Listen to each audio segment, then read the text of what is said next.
orgullo de nuestro pueblo y con ferviente devoción, mensajeros somos todos de tu hijo. Un cordial saludo para todos. Hoy vamos a hablar de un tema fascinante, la vida después de la vida, la resurrección. Cuando pensamos en la resurrección en la Biblia, hablamos de nuestra muerte a la vida. Sin embargo, es más que un cambio físico de estado. Se trata de que Dios muestre su gloria a través de milagros. Se trata de que Dios cumpla sus promesas como la profecía mesiánica, porque no me abandonarás en el sepulcro ni permitirás que tu fiel vea la corrupción, como dice en el Salmo 16, en el versículo 10. Entonces, ¿qué hace que la resurrección sea algo tan extraordinario? La mayoría de las personas nacen, viven y mueren. Este es el orden natural de un mundo imperfecto. Por lo tanto, cada vez que presenciamos una resurrección, es claramente un acontecimiento sobrenatural. La Biblia incluye ejemplos de personas resucitadas, primero en el Antiguo Testamento y luego con mayor frecuencia en el Nuevo Testamento. Es como ver indicios en el Antiguo Testamento de un misterio que se revela plenamente en la vida, muerte y resurrección de Jesús. Pero, ¿en qué debemos centrarnos en la resurrección de Jesús? Aunque no fue la primera persona resucitada en las Escrituras, su resurrección tiene un estatus único y cumple con un propósito singular. El Mesías ha resucitado entre los muertos y es la primicia de los que durmieron, dice San Pablo en su primera carta a los Corintios en el capítulo 15. En otras palabras, Jesús es considerado la primicia de los que se convertirán en una gran cosecha de muertos resucitados. Entonces, ¿cuántas resurrecciones hay en la Biblia?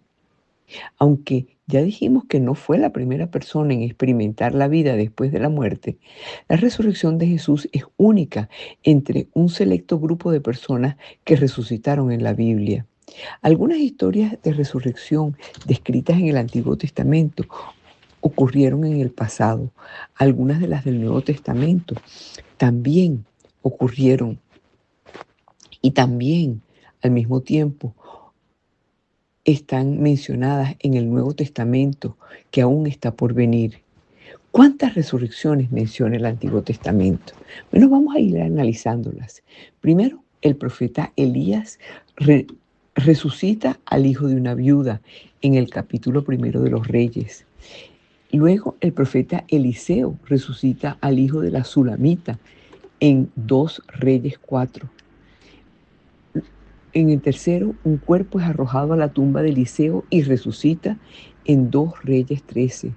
¿Cuántas resurrecciones han ocurrido en el Nuevo Testamento? Pues en el Nuevo Testamento hay una serie de resurrecciones.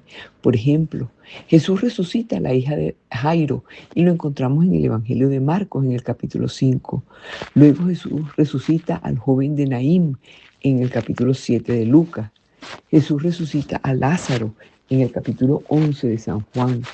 Creyentes anónimos resucitan tras la muerte de Jesús en Mateo capítulo 27. Dios resucita a Jesús en Mateo capítulo 28. Pedro resucita a Tabita en el capítulo 9 de los Hechos. Pablo resucita a Eutico en el capítulo 20 de los Hechos. Entonces, ¿cuántas resurrecciones del Nuevo Testamento están aún por venir? Pues el rapto o resurrección de la iglesia en el capítulo 1 de en el libro 1 de San Pablo a los Tesalonicenses, el capítulo 4, y en el libro 1 de San Pablo a los Corintios, en el capítulo 15. La resurrección de los 2 testigos en Apocalipsis 11. La resurrección de los santos del Antiguo Testamento en Apocalipsis 20. La resurrección de los impíos en Apocalipsis 20. Jonás y el renacimiento de Israel. 2 resurrecciones adicionales en la Biblia que hay que considerar son las de Jonás y la de la tierra de Israel. El hecho de que Jonás estuviera en el vientre de un pez durante 3 días y luego fuera llevado de regreso a la tierra de los vivos podría ser evidencia suficiente de una resurrección. Y eso está en los capítulos 1 y 2 de Jonás, y también lo menciona el capítulo 12 de San Mateo. Y el renacimiento de Israel como país moderno podría interpretarse como una especie de resurrección de una tierra que había estado desolada durante generaciones, como lo dice el capítulo 37 de Ezequiel. La necesidad de la resurrección surge de que toda persona está sujeta a la muerte. Así como está establecido que las personas mueran una sola vez y después de eso sean juzgadas, así también el Mesías fue sacrificado una sola vez para quitar los pecados de muchos y aparecerá por segunda vez no para llevar el pecado, sino para traer salvación a los que lo esperan, como dice el capítulo 9 de los Hebreos. Según el Nuevo Testamento, la paga del pecado es la muerte. Y en la Torá, que es el libro sagrado de los judíos, vemos que la paga del pecado era la muerte de un animal. Luego, en Hebreos, sabemos que tenemos un sacerdote eterno y un sacrificio de sangre perpetuo de un cordero perfecto, por así decirlo, en la forma de Jesús. En el contexto de la resurrección en la Biblia, a través de los escritos de San Pablo, sabemos que el que ha muerto queda libre del pecado, como dice Romanos en el capítulo 6, y que el último enemigo que será destruido es la muerte. Y así lo enfatiza la primera carta de San Pablo a los Corintios en el capítulo 15. Estas son algunas promesas poderosas relacionadas con la resurrección y la libertad. Pero, ¿qué sucede con la resurrección en el conjunto de toda la Biblia y el Antiguo Testamento? ¿Cómo se percibe la resurrección en la comunidad judía, en el judaísmo? ¿Qué dice la fe judía sobre la resurrección? Pues amigos, en general es un componente de la fe, pero no es algo en lo que el judío promedio piense con frecuencia. No todos los judíos creen en el cielo, el infierno o en la resurrección de los muertos. Esto es cierto hoy en día y también lo era en tiempos de los apóstoles. Curiosamente, en el siglo I los fariseos creían en la resurrección, pero los saduceos no. Pero a veces lo que las escuelas del pensamiento rabínico no abarcan son las oraciones litúrgicas y estas pueden suplirlo. Estas oraciones pueden abarcar todo el espectro del pensamiento y la práctica judía. Una de las oraciones centrales de la fe judía es la Amidá. Esta oración tiene su origen en el periodo del Segundo Templo. Amidá significa estar de pie. Los judíos observantes recitan esta oración varias veces al día y es una parte fundamental de su práctica religiosa. La repetición ayuda a consolidar su postura, que la resurrección existe, que Dios tiene el control de ella y que es su poder único. Esta oración consta de 19 puntos y su centro en el concepto del poder de Dios sobre la vida y la muerte, llegando incluso a afirmar: con tu poder salvador concedes la vida inmortal. ¿Y quién se compara contigo, oh Señor de la vida y la muerte, fuente de redención? Uno de los grandes pensadores y rabinos del judaísmo, conocido comúnmente como Maimónides, formuló 13 principios de la fe judía basada en la Torá. Vivió en la Ilustración y valoraba el pensamiento crítico junto con la fe. Los dos últimos principios resumidos son: creo con fe absoluta en la venida del Mesías y aunque tarde, espero su llegada cada día. Creo con fe absoluta que habrá una resurrección de los muertos cuando le plazca al Creador. Bendito sea su nombre y su nombre será exaltado por siempre jamás. Amigos, en muchos sentidos, estas dos afirmaciones marcan la pauta del pensamiento religioso judío sobre la muerte y la resurrección.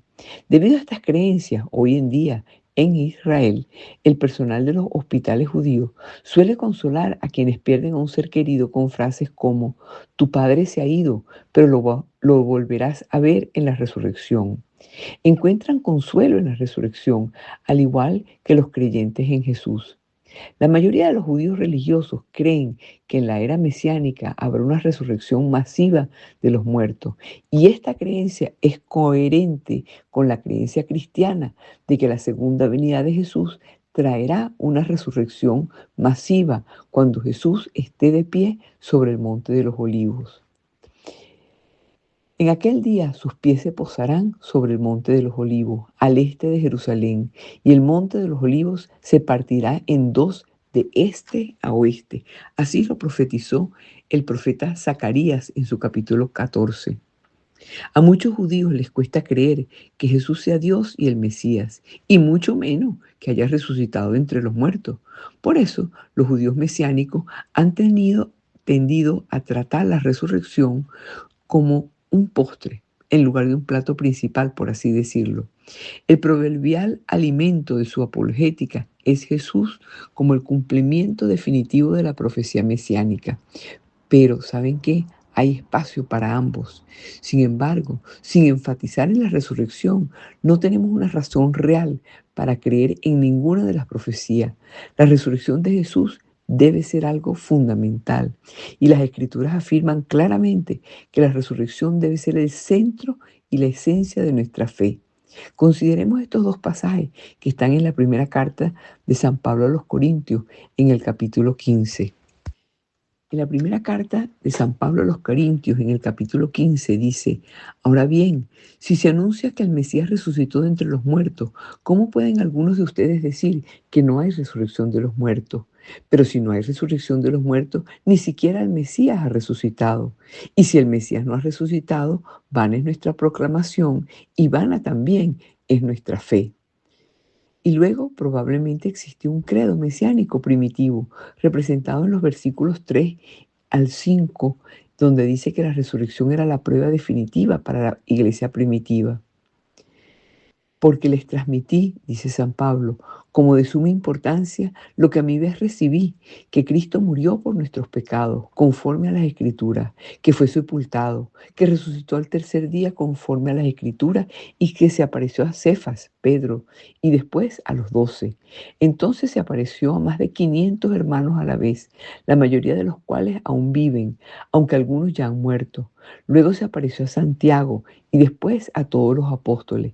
Finalmente, como a uno no nacido fuera de tiempo, también se me apareció a mí.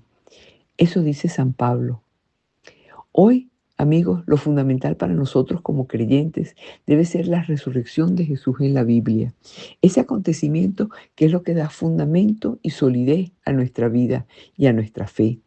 Dios venció la muerte para que todos los que crean en su Hijo tengan el perdón de los pecados y la vida eterna en Él.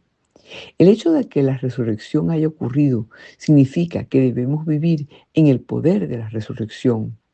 Si no hubiera ocurrido, deberíamos buscar otras fuentes de paz, de plenitud, de gozo. Significaría que la Biblia no es verdadera y tampoco es digna de confianza. El presagio de la resurrección final comienza en el libro sagrado de la Torá, que es el libro de los judíos, los hebreos. Desde una perspectiva bíblica y rabínica judía, es claro que la resurrección y la inmortalidad son una parte central de la fe.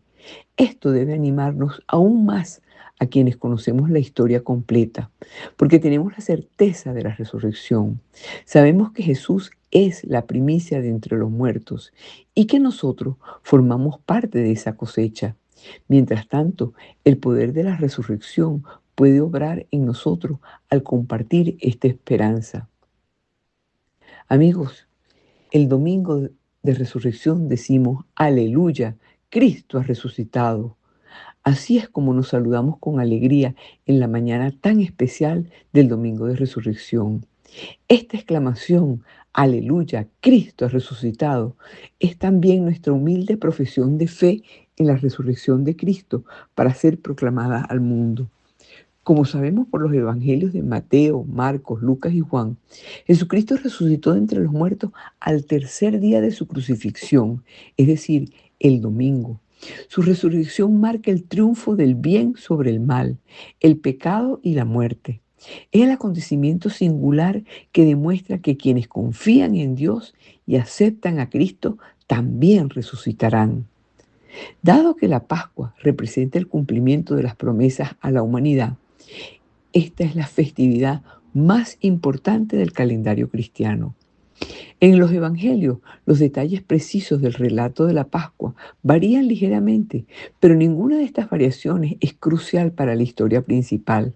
De hecho, se argumenta que las variaciones son simplemente cuestiones de estilo y no de fondo. A pesar de las variaciones, los aspectos claves del relato de la Pascua coinciden. Sobre todo coinciden en que la tumba de Cristo estaba vacía, lo cual es el hecho más esencial.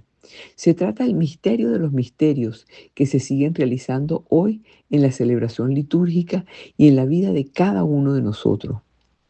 En el Evangelio de San Juan, que de hecho leemos todos los años en la misa diaria, ayuda a entrar aún más en esa atmósfera mística y misteriosa del primer día de la semana de la resurrección de Cristo. La relectura atenta de algunos detalles de este pasaje evangélico llevan a descubrir de nuevo aspectos importantes para entender y vivir cada vez más intensamente nuestra fe en Cristo resucitado como sus discípulos misioneros. El relato de San Juan de lo sucedido aquella mañana se asemeja a una historia de detective. Por eso hay que seguirlo y meditarlo en detalle para captar los puntos claves que iluminan el mensaje. Todo comienza con el descubrimiento por parte de María de Magdala de la piedra corrida de la tumba de Jesús y la ausencia implícita de su cuerpo. El papel de María Magdalena en la mañana de la resurrección no es un detalle menor, es una pieza fundamental de la pedagogía divina y de la estructura de la Iglesia. La Iglesia Católica reconoce a María Magdalena como la apóstola de los apóstoles. Este título, resaltado por Santo Tomás de Aquino y oficializado en el calendario litúrgico por el Papa Francisco, subraya que ella fue la primera enviada. Así como una mujer, Eva, anunció palabras de muerte en un jardín, una mujer, Magdalena, anuncia palabras de vida en un jardín. Ella revierte el ciclo de la caída al convertirse en la mensajera de la victoria de Cristo. El descubrimiento de la piedra removida representa la irrupción de Dios en la historia humana. Jesús no necesitó que movieran la piedra para salir, porque su cuerpo glorioso podía atravesarlo. La piedra se movió para que nosotros, para que tú y yo pudiéramos entrar y ver. María Magdalena no vio a Jesús de inmediato, lo que vio fue un vacío. Para la teología católica, este vacío de la tumba es el espacio necesario para que nazca la fe. Ella no se quedó paralizada, su amor la puso en movimiento. Ese es un momento de una gran delicadeza teológica. María se encuentra con los ángeles. María ve a Jesús, pero no lo reconoce. Lo confunde con el jardinero, hasta que él pronuncia su nombre, María. En ese instante, ella intenta abrazarlo y Jesús pronuncia las famosas palabras, noli me tangere, en latín, que dice, no me retengas. Ese fue un gesto, no de rechazo, tampoco de frialdad. Jesús le está explicando que su relación ha cambiado. Antes, ella se relacionaba con el Jesús histórico, con el maestro que caminaba por Galilea. Ahora, Él es el Señor resucitado. María debe aprender a tocarlo de una manera nueva, no con las manos físicas, sino a través de la fe, la Eucaristía y la Iglesia. Jesús le dijo, aún no he subido al Padre. Esta frase es clave. Jesús le indica que su resurrección no es un simple volver a la vida anterior, como lo hizo Lázaro, que volvió para morir después. La resurrección de Jesús es un tránsito hacia la ascensión. Jesús le dice que no los retenga porque su misión aún debe completarse en el cielo. Al subir al Padre, Él podrá enviar el Espíritu Santo y estar presente en todos los fieles, no solo en un lugar físico frente a ella. El amor de María Magdalena es inmenso, pero quizás un poco posesivo en su dolor. Al decirle que no los retenga, Jesús la transforma de discípula que llora en testigo que anuncia y le da el mandato. Ve a mis hermanos y diles. Esta es la primera vez que Jesús llama hermanos a los discípulos de forma tan explícita. Al no retener a Jesús, María permite que el mensaje fluya hacia el resto de la comunidad. Desde la mística católica, el no me retengas es una invitación a la madurez espiritual. Enseña que Dios no es un objeto que poseemos. Dios es una presencia que recibimos y compartimos. La fe no se basa solo en sentimientos o creencia física, sino en la confianza, en su palabra y en su presencia sacramental. Poco después, Jesús sí permite que Tomás toque sus heridas. Esto demuestra que el no me toques a María era una enseñanza específica para elevar su amor a un nivel espiritual superior. San Juan de la Cruz y otros místicos explican que Jesús se le apareció después de la resurrección a María Magdalena, antes que a los apóstoles, porque Dios se deja encontrar por quien más lo busca. Mientras los apóstoles estaban encerrados por miedo a los judíos, María Magdalena venció el miedo, venció la oscuridad de la madrugada para salir al sepulcro. La cercanía a Dios, amigos, no depende del cargo jerárquico. Lo que depende es del amor. María Magdalena estuvo al pie de la cruz junto con la Madre de Jesús y con Juan cuando otros huyeron. Por lo tanto, es la primera en ver la gloria. La teología patrística, es decir, los padres de la Iglesia, ven en este encuentro una redención del género femenino en la historia de la salvación. Eva, en un jardín, escuchó a un ángel caído, desobedeció y llevó un mensaje de muerte a Adán. Magdalena, en un jardín donde estaba la tumba, escucha a los ángeles de Dios, obedece y lleva el mensaje de la resurrección a los apóstoles. Al aparecerse primero a ella, Jesús restaura la dignidad de la mujer y la convierte en la mensajera de la nueva creación. Desde un punto de vista apologético, es decir, desde la defensa de la fe, el que Jesús se apareciera primero a una mujer es una prueba de que el Evangelio es cierto.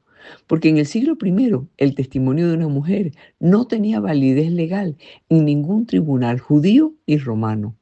Si los apóstoles hubieran inventado la historia, habrían puesto a un hombre importante como a Pedro como el primer testigo para dar credibilidad.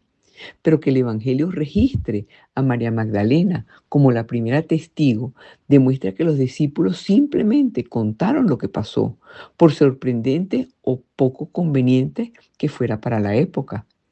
Aunque los evangelios no la mencionan, existe una tradición piadosa muy fuerte en la Iglesia Católica, apoyado por santos como San Ignacio de Loyola y San Juan Pablo II, que sostienen que Jesús se apareció primero de forma privada a su madre.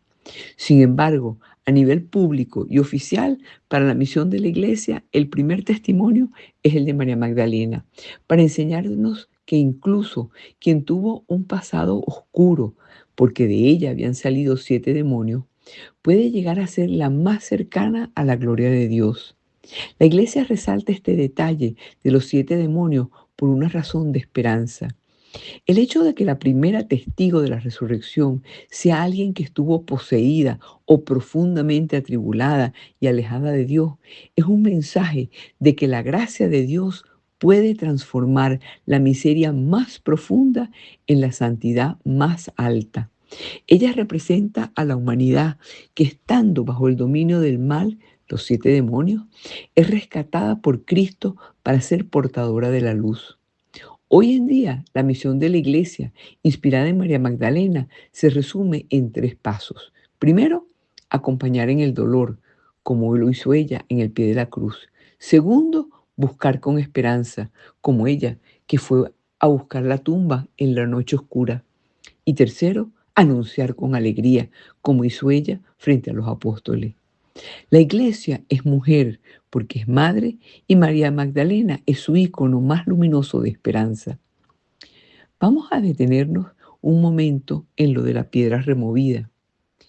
En la teología y la tradición católica, la piedra removida del sepulcro es un símbolo con una implicación cargada de significado doctrinal y espiritual. Desde un punto de vista físico, Jesús no necesitaba que la piedra fuera movida para salir. La doctrina católica sostiene que el cuerpo resucitado de Cristo goza en la actualidad o goza de la cualidad de la sutileza, lo que le permite atravesar la materia, como hizo más tarde cuando entró en el cenáculo estando las puertas cerradas. Por lo tanto, la piedra no se movió para que Jesús pudiera salir, sino para que los testigos pudieran entrar. Es el anuncio visual de que la tumba estaba vacía y que la muerte había sido derrotada. La remoción de la piedra indica la intervención directa de Dios en la historia. Según el Evangelio de San Mateo, fue un ángel que la movió y el capítulo 28 de San Mateo dice: de pronto hubo un gran terremoto porque un ángel del Señor bajó del cielo y acercándose corrió la piedra y se sentó sobre ella. El hecho de que el ángel se siente sobre la piedra simboliza el triunfo total de Dios sobre el obstáculo final del hombre, la tumba. Lo que antes era una barrera infranqueable, ahora es el trono donde se anuncia la buena nueva. En un sentido espiritual y místico, muchos santos y teólogos, como San Agustín, han comparado la piedra con las durezas del corazón humano. La ley antigua, que estaba escrita sobre piedra, representa a veces la rigidez de la ley en tablas de piedra, que es removida por la ley del amor y la gracia de la resurrección. La piedra simboliza el peso del pecado, la desesperación que encierra el alma. La resurrección quita ese peso, permitiendo que la luz de Cristo ilumine el interior de la persona. Para la Iglesia, el domingo de resurrección es el octavo día, el inicio de la nueva creación. Así como el inicio del mundo separó las tinieblas de la luz, la remoción de la piedra separa el tiempo de la espera del tiempo de la gloria. Es la apertura de una puerta que nunca más volverá a cerrarse, la puerta hacia la vida eterna.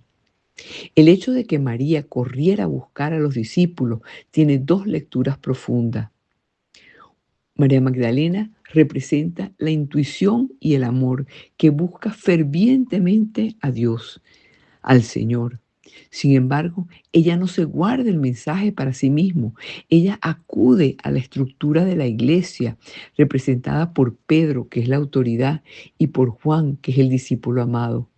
Al informarle a Pedro, ella respeta el orden que Cristo estableció. La revelación privada y el amor personal de María Magdalena siempre se encuentran con el ministerio apostólico representado en Pedro para confirmar la verdad. En la tradición católica, este episodio enseña que la resurrección es un hecho histórico y comienza con una evidencia: la tumba vacía. El amor es el motor. María Magdalena llega primero porque es la que más ama, es la que más busca. A María de Magdalena, de la piedra corrida de la tumba de Jesús y la ausencia implícita de su cuerpo, el encuentro con Jesús y el mandato, ve a decirle, la hizo correr hacia los discípulos Pedro y el otro hermano Juan, especificado como a quien Jesús amaba. Y la hizo correr para comunicarles el hecho: he visto al Señor, he visto al Señor. Esto indica que la misión es compartida entre una mujer laica, María Magdalena, y la jerarquía representada en Pedro y Juan. Laicos y jerarquía se necesitan mutuamente para dar testimonio de que el Señor ha resucitado. El Evangelio dice también que ellos corrieron hacia el sepulcro, pero el otro discípulo corría más que Pedro y llegó primero. Este es un detalle que ha intrigado a muchos lectores curiosos, tanto hoy como en el pasado. La primera y más sencilla explicación es porque el otro discípulo es más fuerte o más joven que Pedro. Sin embargo, en el texto vemos la única diferencia entre estos dos discípulos que puede ser la clave para entender lo sucedido. A ese otro, al discípulo a quien Jesús amaba. En otras palabras, según el texto evangélico, la cualidad distintiva del discípulo que corrió más rápido es ese amor especial entre Jesús y él. Evidentemente, el divino maestro amaba a todos sus discípulos, incluido Pedro, y los amó hasta el final, como menciona en la reflexión del Viernes Santo, que Jesús le dio a su madre: madre, he ahí a tu hijo, hijo, he ahí a tu madre. Por lo tanto, la particularidad exaltada del amor entre el maestro y un discípulo parece referirse no solamente al amor de Jesús por él, sino también al amor que el discípulo tenía por Jesús. Y es precisamente ese amor el que lo impulsó, el que impulsa al discípulo amado a correr al sepulcro lo más rápido posible para encontrar al Maestro. Ese intenso amor del discípulo por el Maestro parece ser también la clave para entender lo que ocurrió después en el sepulcro. Ahí observamos otro detalle intrigante del relato. ¿Qué vieron Pedro y el otro discípulo? Vamos a tratar de reconstruir la secuencia de los acontecimientos para comprender mejor. El discípulo amado llegó primero y al principio y vio los lienzos tendidos en la tumba, pero no entró. Juan representa la contemplación y el amor. El amor es más rápido, por eso llega primero al sepulcro. Y aunque llega primero, se detiene y espera que Pedro entre primero, porque representa la autoridad y la institución. Juan estaba así reconociendo la primacía de Pedro en la comunidad de los apóstoles. Juan llegó primero por amor, pero entró de segundo por respeto a la jerarquía, a Pedro. Esto simboliza la armonía que debe existir en la iglesia entre el carisma, el amor y la institución representada en Pedro. Pedro, llegando más tarde, entró al sepulcro primero y vio los lienzos extendidos y el sudario. Finalmente, dice el Evangelio, que entró también el otro discípulo, vio y creyó. Durante siglos, la gente se ha preguntado por la causa de este vio y creyó por parte del discípulo amado. Hay que señalar inmediatamente que el verbo aquí está estrictamente en singular y se refiere claramente a Juan. Por lo tanto, el texto no menciona en absoluto la fe de Pedro, a pesar de que había visto todo lo que el otro discípulo llegó a ver después. Por el contrario, y esto hay que tenerlo en cuenta, el Evangelio subraya inmediatamente que hasta entonces no habían ninguno de ellos dos entendido la Escritura, que Él había de resucitar de entre los muertos. ¿Qué significa todo esto? Este es el momento preciso del nacimiento de la fe pascual. La carrera de los dos discípulos es una imagen de la búsqueda de Dios. Los lienzos y el sudario doblado es uno de los detalles más importantes para la exégesis católica. El hecho de que los lienzos, la sábana, estuvieran allí y el sudario estuviera enrollado en un sitio aparte, tiene varias implicaciones. Primero que todo, no fue un robo. Si alguien hubiera robado el cuerpo, como decían los detractores, no se habrían tomado el tiempo de desvestir el cadáver y doblar las telas cuidadosamente. Un ladrón siempre actúa apurado. A diferencia de Lázaro, que salió de la tumba atado con las vendas y necesitó que lo desataran, como dice el capítulo 11 de San Juan, Jesús atraviesa los lienzos con su cuerpo glorioso. Las telas quedaron allí desinfladas, caídas. El sudario doblado aparte indica que la resurrección no fue un evento caótico, sino que fue un acto deliberado y ordenado por parte de Dios. San Juan Crisóstomo señalaba que esto demostraba la serenidad del triunfo de Cristo sobre la muerte. El hecho de que el Evangelio dice que vio y creyó es una frase que se refiere específicamente al discípulo amado, a Juan. ¿Qué es lo que vio para creer si la tumba estaba vacía? Pues Juan vio la ausencia que representa y que revela una presencia. Juan no necesitó ver a Jesús físicamente en ese instante para creer. Al ver la disposición de los lienzos, que en el griego original sugiere que estaba en su posición original, pero sin el cuerpo dentro, comprendió que no era un hecho humano. Juan, por su cercanía al corazón de Jesús en la última cena y al pie de la cruz, tenía los ojos del corazón muy agudizados. Su fe no nació de una prueba científica, sino de la interpretación de los signos a la luz del amor. El texto dice que hasta entonces no habían entendido las Escrituras. Esto enseña que la fe en la resurrección a menudo comienza con un signo, la tumba vacía, un encuentro, una palabra, y luego se confirma y profundiza mediante la lectura de la palabra de Dios. No es una casualidad que sea siempre Juan, el discípulo amado, el primero en reconocer al Maestro resucitado. Durante su aparición, por ejemplo, a orillas del mar de Galilea, Él fue el primero que lo reconoció. Él fue el que le informó a Pedro del hecho. Amigos, es la inteligencia del corazón la que abre la inteligencia de la mente. Los lienzos doblados son la firma de la resurrección. Son un signo silencioso pero irrefutable de que Cristo no volvió a la vida biológica anterior, sino que pasó a una vida nueva y eterna, dejando atrás las ataduras de la mortalidad. La resurrección de Jesús es el misterio divino, que como tal permanece siempre inaccesible para la mente humana. Esto se aplicará también a la aparición del Señor resucitado, que se produjo según la voluntad y la sabiduría de Dios y no de los hombres, como se dice en la primera lectura que dice, pero Dios resucitó a Jesús al tercer día y le concedió la gracia de manifestarse, no a todo el pueblo, sino a los testigos designados por Dios. A nosotros que hemos comido y bebido con Él después de su resurrección de entre los muertos. La resurrección de Jesús marca el triunfo del bien sobre el mal, del pecado sobre la muerte.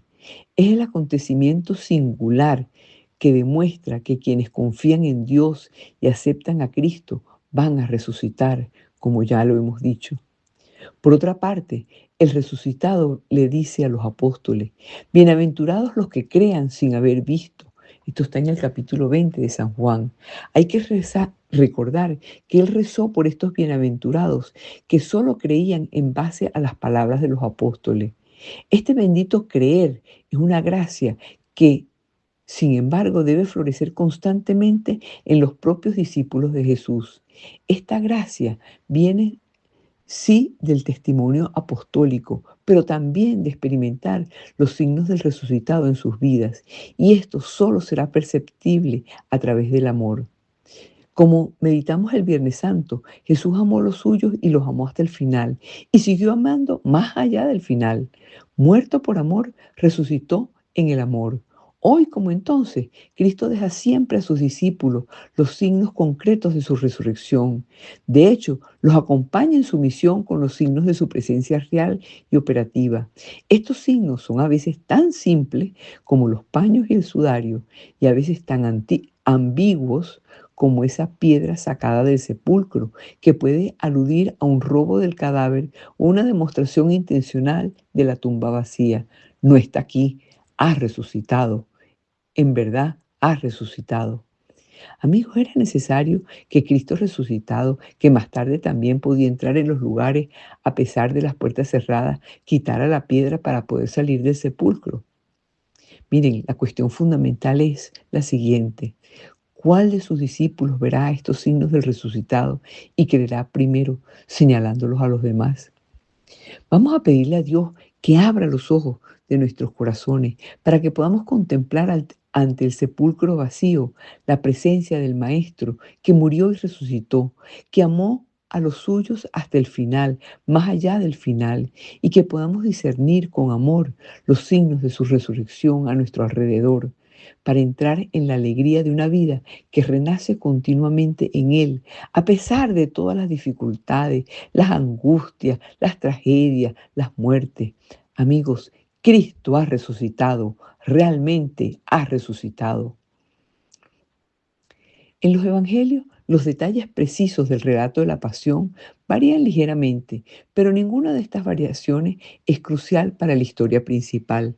De hecho, se argumenta que las variaciones son simplemente cuestiones de estilo y no de fondo. A pesar de las variaciones, los aspectos claves del relato de la Pascua coinciden. Sobre todo coinciden en que la tumba de Cristo estaba vacía, lo cual es un hecho muy esencial.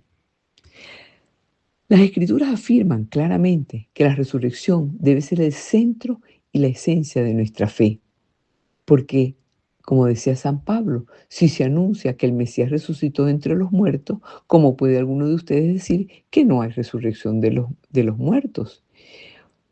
Hoy, para nosotros, como creyentes, lo fundamental es la resurrección de Jesús en la Biblia. Que la resurrección haya ocurrido significa que debemos vivir en su poder. Si no fuera así, buscaríamos otras fuentes. y significaría que la Biblia no es verdadera ni es digna de confianza. ¿Cuál es el significado salvífico de la resurrección? El significado salvífico es que la resurrección es la culminación de la encarnación, confirma la divinidad de Cristo y todo lo que Cristo hizo y enseñó. Cumple todas las promesas divinas que se nos hicieron. Además, Cristo resucitado, vencedor del pecado y de la muerte, es el principio de nuestra justificación y de nuestra resurrección. Obtiene ahora la gracia de la adopción filial, que es la participación real en la vida del Hijo unigénito. Al final de los tiempos, resucitarán también nuestros cuerpos. La Pascua nunca cae en el mismo día.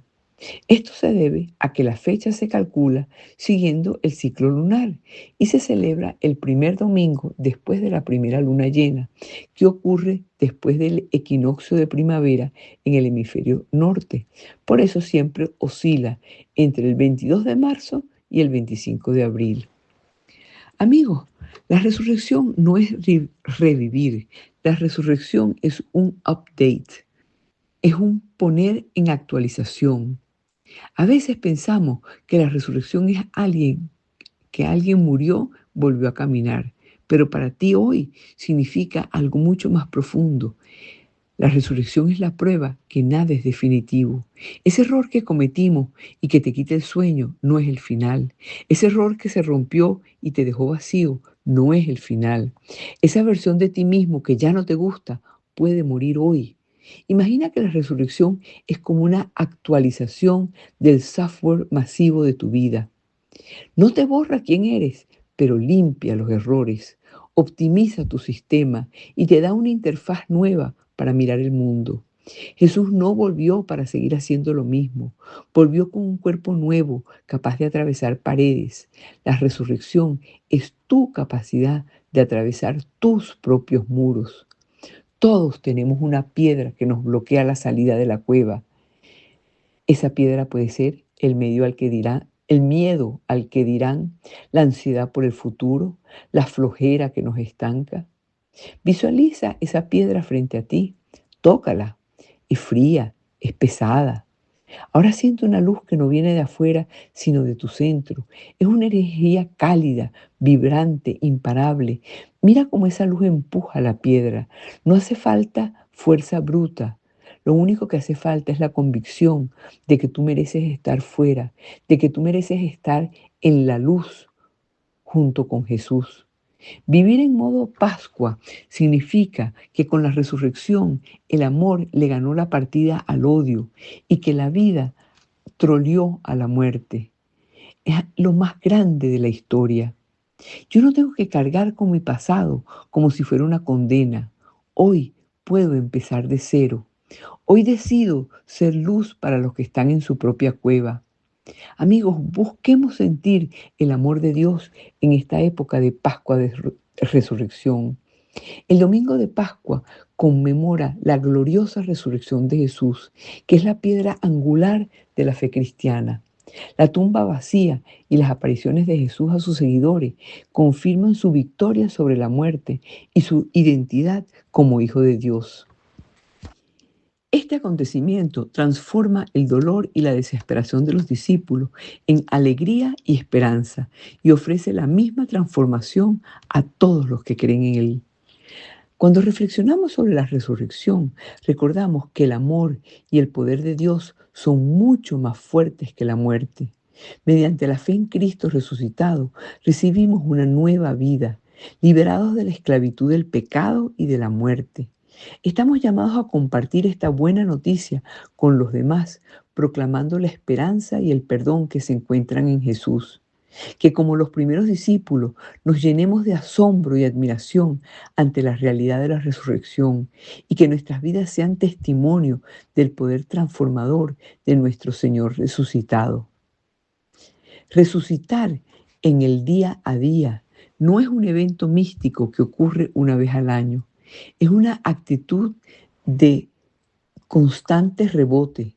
Si la resurrección es pasar de la muerte a la vida en lo cotidiano, significa pasar de lo que nos apaga, de lo que nos entristece, como por ejemplo el miedo, el egoísmo, la indiferencia, pasar de allí a lo que nos enciende. Aquí tienes ejemplos prácticos divididos por áreas para que veas que puedes volver a la vida en los detalles más pequeños. En lugar de escribir comentarios sarcásticos en tu mundo digital, eh, comentarios destructivos en un post que te molestó, decide no contestar o mejor aún, escribe algo positivo en el perfil de alguien que sepa que lo está pasando mal. Así pasas de generar muerte, odio, a generar vida, apoyando. Cuando sientas que tu vida es basura comparado con las historias de otros, deja tu celular 15 minutos, haz algo real, sal a caminar, acaricia a tu mascota, dibuja. Estás resucitando tu presencia física sobre tu presencia virtual. En tus relaciones, haz un update, haz una actualización del perdón. Esa discusión con tus padres o con un amigo que te tiene distanciado es una tumba. Resucitar es ser el primero en enviar el mensaje. Oye, no me gusta estar así, hablamos. Eso es morir a tu razón para que viva la relación. Muchas veces nosotros matamos a los demás ignorándolos mientras estamos mirando el celular. Resucitar es guardar el teléfono, mirar a los ojos a quien te habla y darle toda tu atención. Le estás devolviendo la existencia a esa persona para ti. Amigos, hay días en los que la cama parece una tumba y la depresión o la comodidad, la flojera te hunden. Resucitar es esa primera acción pequeña de ducharte, abrir las persianas, hacer la cama. Es decirle a tu cuerpo, hoy no nos quedamos en el sepulcro, vamos a salir de aquí. Hay que sustituir esas palabras de no sirvo para nada, todo me sale mal, por un hoy voy a intentarlo de nuevo. Es decir, hoy voy a intentarlo de nuevo. Es resucitar tu autoestima de las cenizas del autodesprecio. Así puedes sentirte cada vez mejor. En la sociedad, ser luz en la calle es hacer visible al invisible. Saluda, amigos, al guardia de seguridad. Dale las gracias de corazón al que te sirvió el café. Sonríe a alguien que parece triste en el autobús. Esas son pequeñas dosis de resurrección que sacan a la gente de la muerte social, de la indiferencia. Otra forma de resucitar en el día a día es cuidando el planeta. Esta es una forma de defender la vida. Por ejemplo, recoger un plástico del suelo, aunque no sea tuyo. Ese es un acto de resurrección para la naturaleza que nos rodea. Hay que aceptar, por ejemplo, el fracaso. Si suspendiste en un examen, si te salió mal un proyecto, no te entierres en el no puedo. Resucitar es analizar el error, pedir ayuda, volver a estudiar con una estrategia nueva. El fracaso es solamente el Viernes Santo. El estudio nuevo es tu domingo de gloria. Hay que resumir las formas de resurrección diario. ¿Y cómo lo resumo? Mira, identifica lo que te está robando la paz. Entonces, haz un movimiento pequeño hacia la luz, la resurrección. ¿Ves? Hablar con un escéptico, con alguien que no cree sobre la resurrección, requiere abandonar el tono de sermón y entrar en el terreno de la lógica, la historia y la experiencia humana. Amigos, no se trata de ganar una discusión, se trata de presentar piezas de un rompecabezas que cuando las unes hacen que la resurrección sea la explicación más coherente para lo que pasó después. Existe una serie de argumentos de los testigos en peligro. Casi todos los discípulos de Jesús, ¿sabes qué?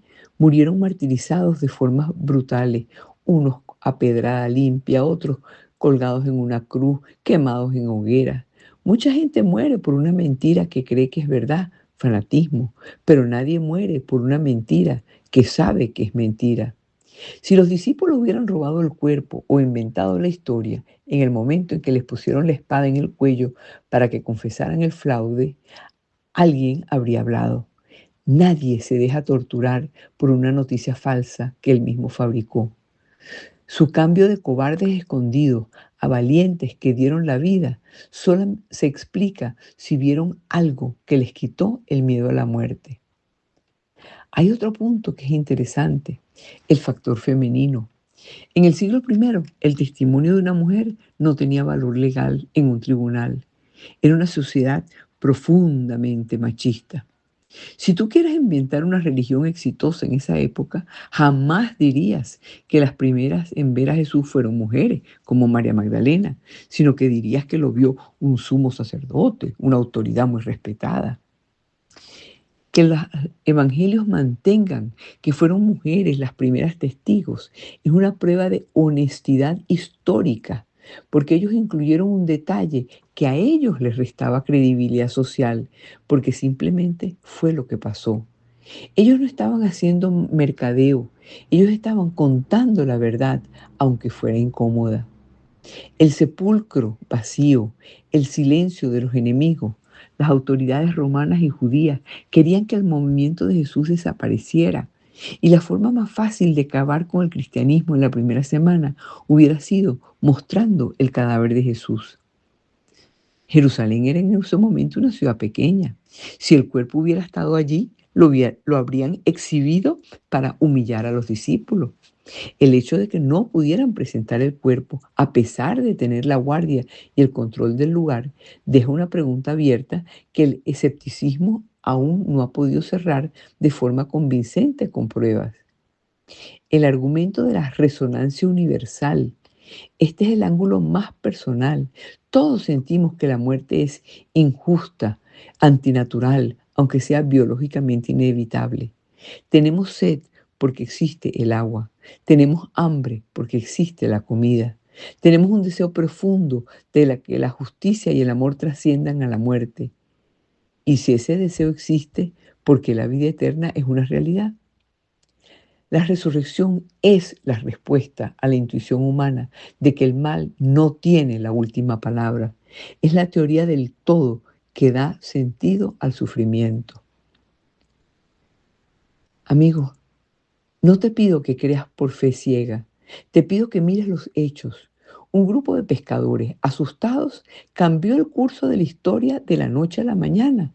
Algo tuvo que pasar en ese jardín que fue lo suficientemente potente como para resetear el calendario de la humanidad.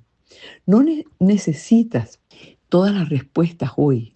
Solamente deja la puerta abierta a la posibilidad de que la muerte no sea un muro, sino un puente. Y si los discípulos robaron el cuerpo, esa es la gran teoría del fraude.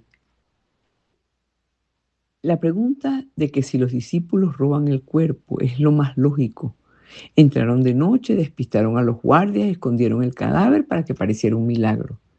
Es una teoría clásica, pero tiene un fallo psicológico enorme, porque los discípulos estaban aterrorizados, estaban escondidos bajo llave.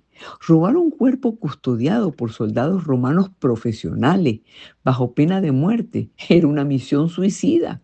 Lo más importante, porque iban a morir después por una mentira que ellos mismos habían fabricado. Nadie entrega su vida bajo tortura por un cadáver que sabe que tienen escondido en un sótano. Y otra pregunta, ¿y si Jesús no murió realmente? ¿Y si solamente se desmayó? Ah, quizás con el frío de la tumba se despertó, movió la piedra y salió caminando. Amigos, históricamente, los romanos eran profesionales de la muerte. No se les escapaba a nadie.